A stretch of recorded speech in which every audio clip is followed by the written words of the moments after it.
Now in this chapter, I just want to have a review of the important points when it comes to availability sets and availability zones. So what are availability sets? Well, this is a feature that helps to protect your machines against infrastructure level failures.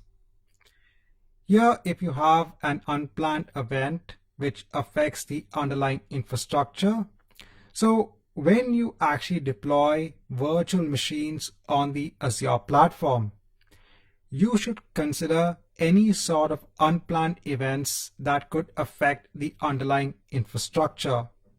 These failures could be attributed onto network failures, local disk failures, or even rack failures.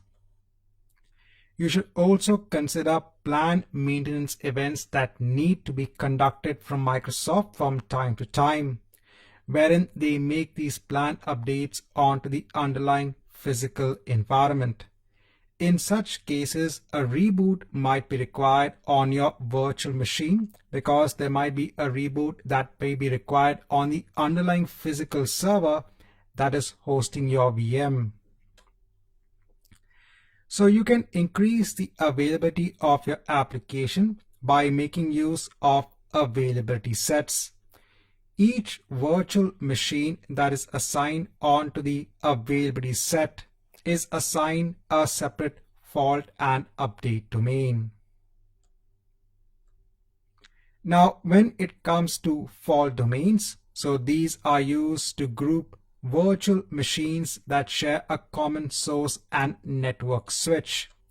You can define a maximum of 3 fault domains when it comes to an availability set. Next, we have update domains. Now, these are used to group virtual machines and physical hardware that can be rebooted at the same time. You can create up to 20 update domains when it comes to an availability set. Now, what are availability zones? Now, this feature helps provide better availability for your application by protection against data center level failures.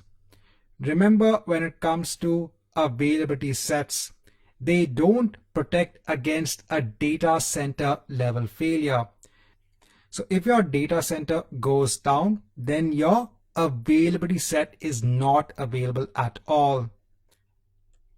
So in such case, you can make use of availability zones.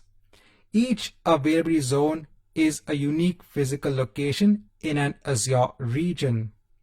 Each zone consists of one or more data centers that has independent power, cooling, and networking. Hence, the physical separation of the availability zone helps to protect applications against data center level failures.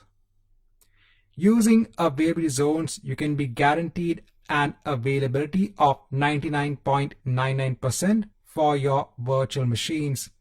Here, you need to ensure that you have at least 2 or more virtual machines running across multiple availability zones. So in this chapter, just want to have an overview when it comes to the availability set and availability zones.